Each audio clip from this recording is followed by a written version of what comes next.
नमस्कार, मैं हूं मनोहर मनोज। पुनः कार्यक्रम सत्य असत्य और अर्धसत्य में। दोस्तों, आज के अंक में मैं बात करूंगा रामदेव, स्वामी रामदेव और उनकी कंपनी कहे या उनकी संस्था पतंजलि को लेकर क्यों लोगों को होती है इतनी जलन। दोस्तों, अभी अभी पूरी दुनिया में कोरोना वैश्विक महामारी से सब लोग अवगत हैं और हमारा देश भारतवर्ष भी इस बीमारी से लगातार दो चार हो रहा है। और इस बीमारी के बहाने न जाने कितनी दवाओं की चर्चा हुई। उसमें वो दवाएं जो मलेरिया की बड़ी ही माकूल दवा हाइड्रोक्लोरोक्विन हुआ करती थी, फिर उसके बाद में दो तीन और दवाओं का जिक्र आया और फिर उसी में दुनिया भर में वैक्सीन के भी रिसर्च की एक तरह से खबरें आई। कुल मिलाकर अभी दुनिया के करीब 22 देश इस महामारी के वैक्सीन बनाने को लेकर बड़ी लंबी जद्दोजहद कर रहे हैं। लेकिन चूंकि वैक्सीन बनाने की प्रक्रिया इतनी लंबी चौड़ी और कई चरणों में होती है कि उसको लेकर के अभी सही समय सीमा तय करना सारी कंपनियों के लिए, सारी वैक्सीन निर्माताओं के लिए मुश्किल घड़ी हो रही है। और उसमें भारत की भी एक कंपनी का नाम बड़ी जोर शोर से ऊपर उठा है। पहले बताया गया कि 15 अगस्त तक उसका कुछ ठोस आएगा, लेकिन जब सारी तहकीकात की गई तो पता चला कि इतनी लंबी प्रक्रिया है कि वैक्सीन को आते आते अगले साल का वाट जोहना पड़ेगा। दोस्तों, इस कोरोना की तमाम दवाइयों को लेकर के जो चर्चा चली उसमें हमारी स्वदेशी आयुर्वेद कंपनी और योगा के भारत ही नहीं पूरी दुनिया में स्थापना करने में, प्रचारित करने में एक अपना अहम योगदान देने वाले बाबा रामदेव के दवा की भी चर्चा आई। और कहना न होगा, आधुनिक युग और आधुनिक तौर तरीकों के मद्देनजर जिस तरीके से हजारों साल पुरानी भारतीय परंपरा में समाहित आयुर्वेद, योग और तमाम प्राकृतिक चिकित्सा पद्धतियों और देश की वो हिमालय और पर्वतों में आच्छादित जड़ी बूटियों के जरिए अपनी संस्था पतंजलि को एक तरह से जगह देने वाले बाबा रामदेव भी इस कोरोना बीमारी की दवा लाने का दावा करते नजर आए। यह बात ठीक थी कि जिस तरीके से आज बिजनेस की दुनिया में, आज चिकित्सा की दुनिया में एक रेस चल पड़ी है और वैसे में कोरोना जो पूरी एक विश्वव्यापी एक बहुत बड़ी महामारी आई है, जिससे 1 करोड़ से ज्यादा लोग संक्रमित हो चुके हैं, जिससे 6 लाख लोग कालकोलित हो चुके हैं। ऐसे में बाबा रामदेव को भी लगा कि हमारी विरासत में जो इम्यूनिटी बढ़ाने वाली ऐसी तमाम जड़ी बूटियां हैं, जिन जड़ी बूटियों का उपयोग हम इस कोरोना महामारी के लिए क्यों न करें। और इसके तहत उन्होंने कथित रूप से कुछ रोगियों पर, जो कि मध्य प्रदेश के रोगी बताए जाते हैं, कोरोना रोगियों पर उन्होंने इसका बाजाबता ट्रायल किया और जिसके लिए इन्होंने एक प्रसिद्ध जड़ी बूटी या प्रसिद्ध पौधा कहिए, वनस्पतिक पौधा गिलोय, उसके अलावा अश्वगंधा और तुलसी जो हर घर के आंगन में होती है, तुलसी और एक अनु तेल, इन 4 चीजों का उपयोग करके उन्होंने एक बाजाबता कोरोना की दवा का एक कोरोलिन के नाम से पैकेज बनाया, जिसकी उन्होंने कीमत भी तय कर ली 500 रुपए के करीब। और उन्होंने दावा किया कि करीब 1000 से ज्यादा मरीजों पर उन्होंने परीक्षण किया, जिसमें से 80% लोग बिल्कुल चंगे हो गए और बाकी लोग भी जो है अगले 15 दिनों के अंदर चंगे हो गए। इस दवा के आगमन के बाद फिर हो हल्ला मचा। बाबा रामदेव की जो प्रतिष्ठा थी, या जो उनकी एक योगी ऋषि के रूप में, एक आयुर्वेद और योगाचार्य के रूप में जो उनकी प्रतिष्ठा थी, वह प्रतिष्ठा जो उनके पतंजलि नामक संस्था के आगमन के बाद, वह पतंजलि जो एक तरह से फास्ट मूविंग कंज्यूमर गुड्स के हर आइटम, जो एक तरह से रोज बरोज जो बीमारियां होती हैं उनके तमाम दवाओं के आइटम, जिसका वो दावा करते हैं कि उसके सारे उत्पाद जो है वो भारत के एक तरह से बायोडाइवर्सिटी से लिए हुए हैं, भारत के फ्लोरा एंड फौना से लिए हुए हैं, वो तमाम हिमालय की जड़ी बूटियों और तमाम वो ऐसे पौधे वनस्पति जिसके एक तरह से उनके जो एक दूसरे जो सहयोगी है बालकृष्ण, आचार्य बालकृष्ण,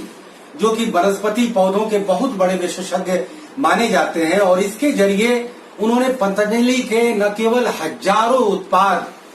मार्केट में ले आए, उसका इन्होंने एक इकोनॉमिक वाइबिलिटी का मॉडल, जो रामदेव अब तक अपनी हजारों और लाखों सभाओं में जो अलग अलग योग बताया करते थे, अलग अलग जीवन पद्धति बताया करते थे, किस बीमारी में किस दवा का, खास करके आयुर्वेद दवा का किसका बचाव करना है, क्यों, क्या डूज एंड डोंट्स करना है, कौन सी हमारी जो है घरेलू सामग्री का इस्तेमाल करना है, और हमें एलोपैथी सिस्टम की जो एक विश्वव्यापी जो बिजनेस मॉडल है, उस मॉडल से अलग होकर एक भारतीय व्यवस्था, एक भारतीय आदि काल के एक महान आयुर्वेदाचार्य पतंजलि के नाम से उन्होंने अपनी संस्था की स्थापना करते हैं, जिसका एक ब्रांड जो है दिव्य भी होता है, जिसका उन्होंने एक ऐसा पैरेलल तंत्र खड़ा करते हैं जिसमें हमारी रोजमर्रा की जितने आटा, दाल, चावल, मसाले, तेल, घी, मक्खन, दूध, शक्कर से लेकर के जो दवा की जितनी तरीके की जो हमारी विरासत में, हमारी परंपरा में जो आयुर्वेद की जो दवाइयां होती थी, उन दवाइयों को इतने सक्सेसफुल तरीके से, इतने सफलतापूर्वक उन देसी और बहुराष्ट्रीय एलोपैथी कंपनियों के बरक्स जिस तरीके से भारत में समानांतर एक योग ऋषि ने अपना एक बिजनेस साम्राज्य स्थापित किया, एक बिजनेस, एक तरह से अपने आप को टाइकून के रूप में, एक पावर पर्सनालिटी के रूप में बाबा रामदेव ने और अपने सहयोगी बालकृष्णन के साथ अपनी कंपनी पतंजलि को और अपने ब्रांड दिव्य को जिस तरीके से स्थापित किया, वह एक बेहद हैरतनाक घटना थी। एक मेरी नजर में ये एक ऐसी सुखद घटना थी कि आज तक भारतीय मनीषा में, भारतीय विरासत में न जाने कितने ऋषि हुए, मुनि हुए, न जाने कितने संत और साधु हुए, जो तमाम तरह के प्रवचन और तमाम तरह के जो है साधना और तमाम तरह के जो है अपने अपने चमत्कार दिखाकर गए और इतिहास में विलुप्त हो गए और हमारी भारतीय मनीषा और परंपरा में अपना नाम दर्ज कर गए। लेकिन शायद ऐसा कोई ऋषि नहीं हुआ, कोई ऐसा महर्षि नहीं हुआ जिसने भारतीय ज्ञान और भारतीय परंपरागत उन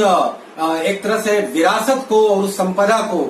जो हमारे पतंजलि के द्वारा बताए गए, वो तमाम एक तरह से उनकी जो सुश्रुत संहिता जो है, जो सुश्रुत जो एक तरह से सर्जरी के मास्टर माने जाते हैं, और पतंजलि जो है वो भारत के आयुर्वेदाचार्य माने जाते हैं। तो उस पतंजलि के नाम से भारत के उन सारे परंपरागत ज्ञान को और उस विरासत को एक बिजनेस मॉडल में लाकर, एक लोगों में कन्विंस करके, करोड़ों लोगों से कम्युनिकेट करके एक साथ योगा का घर घर में और जन जन में प्रचलन बढ़ाते हैं, तो दूसरी तरफ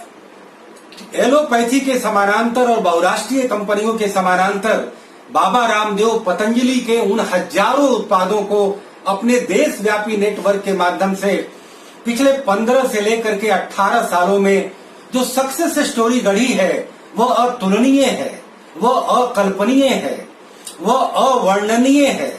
पूरे विश्व में एक समय बाबा रामदेव, जिन्हें विश्व गुरु कहा जाता था, जब बाबा रामदेव बाद में अपने स्वाभिमान ट्रस्ट के जरिए और अलग अलग राजनीतिक दलों के साथ, किसी के समर्थन में तो किसी के विरोध में, और फिर जो है देश में भ्रष्टाचार और काले धन के खिलाफ एक अभियान चलाने को लेकर जिस तरीके से सुर्खियों में आए, जिस तरीके से बाबा रामदेव एक पॉलिटिकल डोमेन में एक तरह से अपने आप को दर्ज किया, और जिस तरीके से भारत की तमाम पॉलिटिकल पार्टियों के साथ किसी के साथ उनकी फ्रेंडशिप हुई, तो कोई उनके फोए बन गए, कोई उनके दुश्मन बन गए। तो बाबा रामदेव के उस विश्व गुरु होने पर कई लोग टीका टिप्पणी करने लगे, उस पर संदेह प्रकट करने लगे कि बाबा का जो इंटेंशन है, बाबा का जो नियत है, वो एक बहुत बड़ा बिजनेस टाइकून बनने का है, एक बहुत बड़ा किंग मेकर बनने का है, और कहीं न कहीं बाबा रामदेव की रणनीति की वह पॉलिटिकल इंटरफेरेंस या वह उनका एक आंदोलनात्मक जो रुख था, वह उनकी एक ऐसी रणनीति थी जो दीर्घ काल में जाकर के न केवल एक भारतीय जनता पार्टी के एक तरह से समर्थन का उन्होंने एक बहुत बड़ा पावर हाउस अपने आप को सिद्ध किया, तो दूसरी तरफ पूरे देश में और करीब करीब हर राज्य सरकारों के साथ उनके एमओयू हुए, उन्होंने अपने संबंधों का भी फायदा उठाया। राज्य सरकारों ने, चाहे वो पूर्व की कांग्रेस सरकारें थी या वर्तमान की भाजपा सरकारें हों या फिर कुछ तीसरे मोर्चे की सरकारें हों, सबके साथ उनके संबंध इस तरीके से प्रगाढ़ हुए तो करीब करीब आज देश के हर राज्य में उनके पतंजलि का नेटवर्क है। देश के हर राज्य में उनकी अपनी अपनी फैक्ट्रियां हैं। देश के करीब करीब हर राज्य में उन्होंने फूड प्रोसेसिंग का अपना जोन भी स्थापित किया है। और बाबा रामदेव ने यह सिद्ध किया कि एक मॉडर्न युग में किसी भी बात को प्रचारित करने के लिए जिस तरीके से आपका मास मीडिया पर, देश के जनसंचार माध्यमों पर आपकी पकड़ जरूरी है, ठीक उसी तरीके से अगर आप कोई नई जीवन पद्धति लाते हैं या कोई लाइफ स्टाइल लाते हैं या आप स्वदेशी के नाम पर भारतीय उत्पादों को ही उन बहुराष्ट्रीय कंपनियों के सामने आप प्रतिस्थापित करते हैं, तो आपको एक इकोनॉमिक वाइबिलिटी का एक बिजनेस मॉड्यूल के रूप में ही रणनीति बनानी होगी।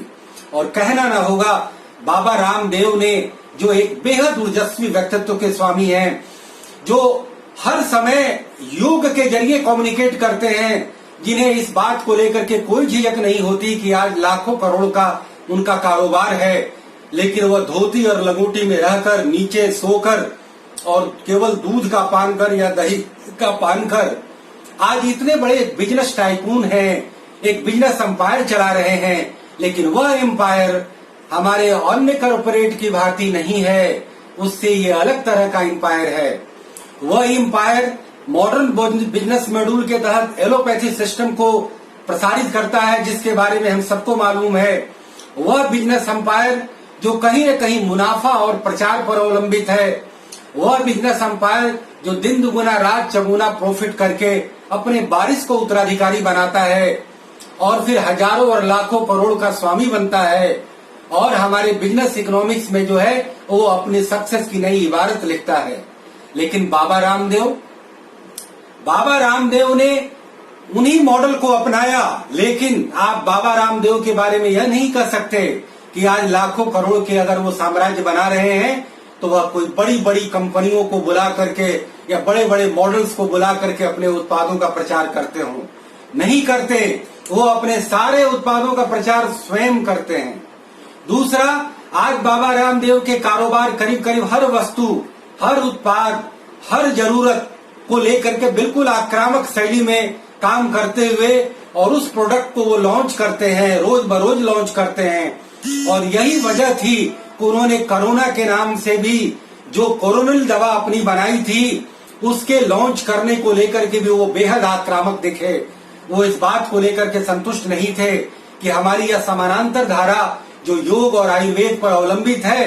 वो अपने आप लोग समझेंगे कि हमारे इन जड़ी बूटियों में इम्यून सिस्टम बढ़ाने का या व्यक्तियों को रोग प्रतिरोधक क्षमता बढ़ाने के उनमें जबरदस्त क्षमता है। चाहे वो गिलोय हो या तुलसी हो या अश्वगंधा हो या फिर वो अनु तेल हो, जिसके मार्फत उन्होंने जो अपने कोरोनिल दवा का पैकेज बनाया और कहीं न कहीं प्रक्रियागत तरीके से, कहीं न कहीं तकनीकी तरीके से और एक पूरा जो प्रोटोकॉल जो बना हुआ है वर्ल्ड का कि कोई अगर नई महामारी आती है तो उस प्रोटोकॉल के तहत उसके खिलाफ जो है उस दवा को अपने आप को साबित करना होगा। उस प्रोटोकॉल पर या उस मानदंडों पर बाबा रामदेव के उन दवा को मंजूरी नहीं मिली तो फिर विवाद हुआ। बाबा रामदेव की आलोचना होने लगी, उन्हें फ्रॉड और फर्जी बताया जाने लगा। उन्हें यह कहा गया कि उनकी दवा नकली है, जबकि आयुर्वेद में कोई भी ऐसी चीज या पतंजलि के कोई ऐसे उत्पाद उन एलोपैथी नकली दवाओं की तरह नहीं है। यह ठीक है कि उसके फायदे हो सकता है, कोई दवा एलोपैथी की तरह चमत्कारिक नहीं हो, परंतु आयुर्वेद और उन जड़ी बूटियों से बनी दवाओं का अपना महत्व है, उसकी अपनी पवित्रता है, अपनी शुद्धता है और उसकी एक अलग अपनी असरकारक क्षमता है। तो ऐसे में बाबा रामदेव पर जो सवाल उठे और जिस सवाल को लेकर के मैंने यह कार्यक्रम बनाने का निश्चय किया तो मैंने ये पाया है कि बाबा रामदेव के पिछले 18 साल से,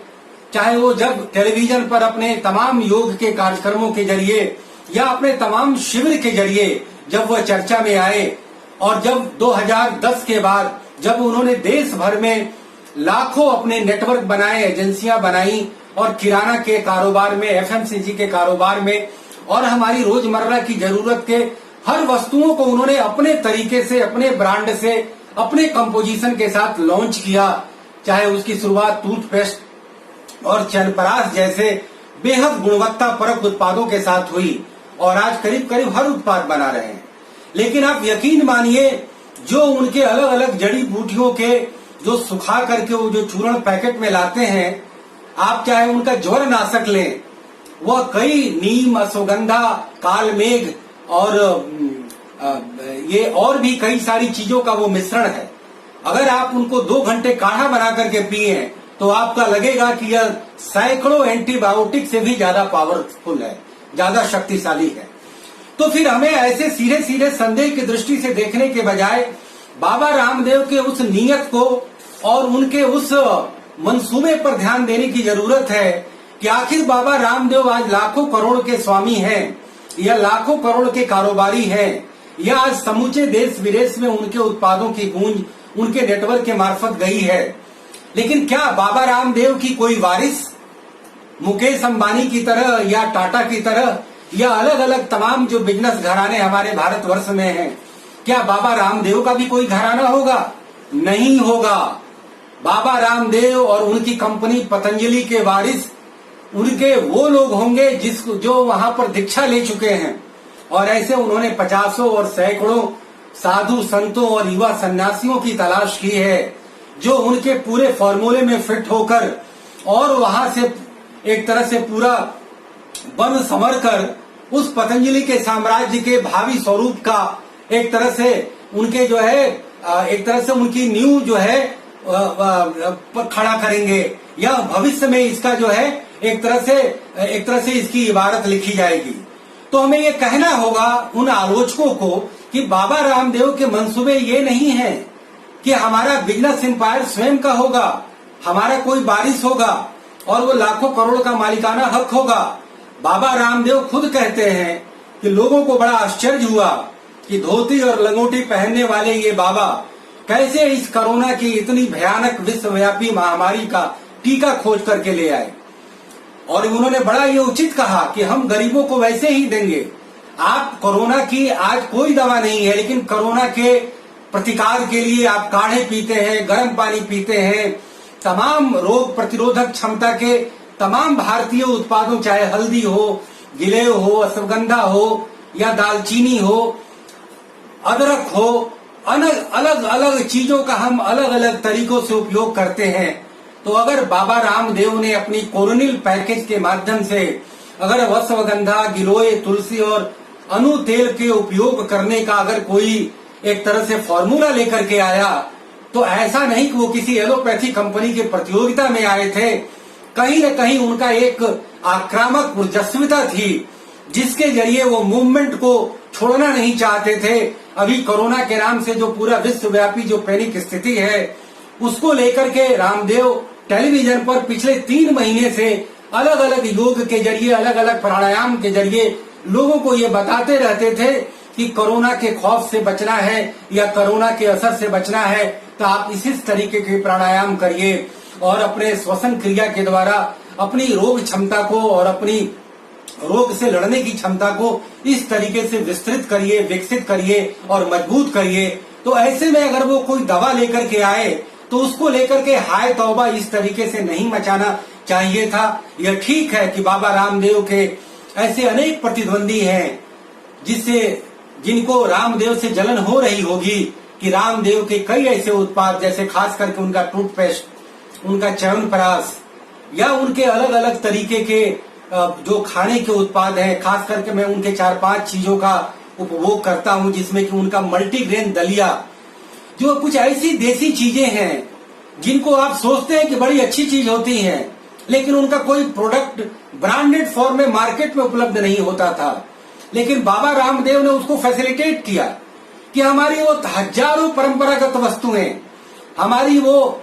हजारों वो उत्पाद और दवा और वो जड़ी बूटियां,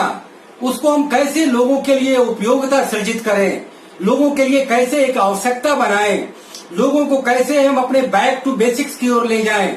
लोगों को कैसे अपने स्वदेशी और स्वदेशी वस्तुओं पर गर्व करना सिखाएं, लोगों को कैसे एक बताएं कि एक बहुराष्ट्रीय कंपनियों के और एक बड़ी कॉरपोरेट कंपनियों के समानांतर एक योग ऋषि और एक साधु महात्मा की एक ऐसी बिजनेस वेंचर इकोनॉमिक वाइबिलिटी के साथ उभर कर सामने आई है जो पूरे देश में छा गई है और न केवल देश को बल्कि पूरी दुनिया को चुनौती दे रही है। और उसका अधिष्ठाता स्वामी रामदेव आज भी वो धोती और लंगोटी पहनकर लोगों को योग सिखा रहा है, लोगों को कम्युनिकेट कर रहा है। यह ठीक है कि बहुत बड़े पावर पैकेट लोग जब सफल होते हैं तो घोर अहंकारी हो जाते हैं, उनमें एक स्वार्थ आ जाता है, उनमें एक लोभ आ जाता है और या उसमें एक उनका ऑरा डेवलप हो जाता है। परंतु रामदेव के आप कम्युनिकेशन स्किल पर गौर करें, आपको उसमें अहंकार नहीं दिखेगा। आप उनके कम्युनिकेशन स्किल पर गौर करें, वह लोगों से पेश आते हैं तो उसमें एक अजब प्यार का एक तरह से उसमें एक अक्स दिखता है। लोगों को एक बड़े ही एक गार्जियन भाव से, एक साधु महात्मा के भाव से लोगों से बड़े आत्मीयता से जुड़ते हैं और उनके दुख से दुखी होकर उन्हें सलाह देते हैं। ये बात ठीक है कि बाबा रामदेव का जो कन्विक्शन है वो बेहद स्ट्रांग है। अगर वो चीज में अगर थोड़ा सा 19 भी हो, अगर कोई उन्हें संदेह भी होता है तो वो लोगों के सामने अभिव्यक्ति में वो फुल कॉन्फिडेंस दिखाते हैं, पूरी ऊर्जस्विता दिखाते हैं और डंके की चोट पर ऐलान करते हैं कि ये विदेशी कंपनियां लूट रही हैं और प्रचार में और विज्ञापनों पर खर्च करती हैं, उपभोक्ताओं से लेती हैं, लेकिन मैं खुद प्रचार करके वह पैसा बचाकर उपभोक्ताओं को स्थानांतरित करता हूं। यह ठीक है कि बाबा रामदेव भी कई सवालों के घेरे में आए हैं। मैं एक पत्रकार होने के नाते उनके उस पक्ष को मैं बिल्कुल अनसुना नहीं कर सकता, बिल्कुल अनदेखा नहीं कर सकता। जब उनकी पॉलिटिकल लेनियंसी बढ़ी थी तो मैंने भी ये माना था कि उन्हें पॉलिटिकल इंटरफेरेंस नहीं करना चाहिए, कहीं न कहीं वो किंग मेकर की भूमिका में आना चाहते हैं। यह भी सही है कि उन्होंने जो अलग अलग स्टेट के राज्य सरकारों से जो एक तरह से एमओयू साइन किए, उसमें कहीं न कहीं उनकी एक रणनीति थी जिसके तहत उन्हें जमीन या अन्य सरकारी सुविधाएं मिलने में आसानी हुई। तो कहीं न कहीं जब आप प्रैक्टिकल लाइफ में होते हैं और खासकर इस कलयुगी दौर में होते हैं तो आपको अपनी रणनीति पर कायम रहना पड़ता है और रणनीति के जरिए आपको सक्सेसफुल होना है, क्योंकि व्यक्ति आपको माफ नहीं करते यदि आप असफल होते हैं। लेकिन आप अगर किसी येन केन प्रकारण भी अगर सफल होते हैं तो दुनिया में बहुसंख्यक वर्ग जो है करता है। लेकिन बाबा रामदेव का जय जयकार वैसे नहीं हो रहा है, क्योंकि ऋषि मुनि हमारे यहाँ प्रवचन बहुत देते थे, बड़ी बड़ी अच्छी बातें करते थे, सत्संग का एक लंबा इतिहास रहा है। लेकिन बाबा रामदेव ने न केवल सत्संग और बड़े बड़े कम्युनिकेशन किए, बल्कि संगठन के रूप में भी एक समानांतर साम्राज्य खड़ा कर दिया, जिसके जरिए उन्होंने देश विदेश के कॉरपोरेट वर्ल्ड को और इस मॉडर्न एलोपैथी के बिजनेस मॉड्यूल को एक खुली चुनौती दी है, जिसमें हम भारतीयों को गर्व होना चाहिए, क्योंकि उनके सारे जो प्रतिपाद्य विषय हैं वो भारत के जमीन से लिए हुए हैं, भारत के वातावरण से लिए हुए हैं, भारत के इन्वायरमेंट से लिए हुए हैं और भारत के प्राचीन ज्ञान विज्ञान और हमारी वेदों की विरासत से लिए हुए हैं। इसीलिए बाबा रामदेव से बेवजह जलन करने की कोई जरूरत नहीं बनती है। हम ये नहीं कहते हैं कि बाबा रामदेव पर सवाल या उन पर जो है सवालिया निशान नहीं उठाए जा सकते। कई ऐसे मुद्दे हैं, कई ऐसे सवाल हैं जिसको लेकर उन पर भी उंगली जरूर उठाई जा सकती है, परंतु कमोवेश जो उन्होंने भारत के सामने पिछले 1.5 दशक के दौरान जो हमारे सामने उपस्थित किया है वह एक बेमिसाल है, वह एक तरह से अतुलनीय है और कल्पनीय है और वर्णनातीत है। बस इसी नोट के साथ मैं अपना बात समाप्त करता हूँ। फिर किसी और कार्यक्रम में किसी और मुद्दे और सवालों के साथ आपसे फिर रूबरू होंगे। तब तक के लिए इजाजत दीजिए। नमस्कार, जय हिंद, गुड बाय, सब बखैर।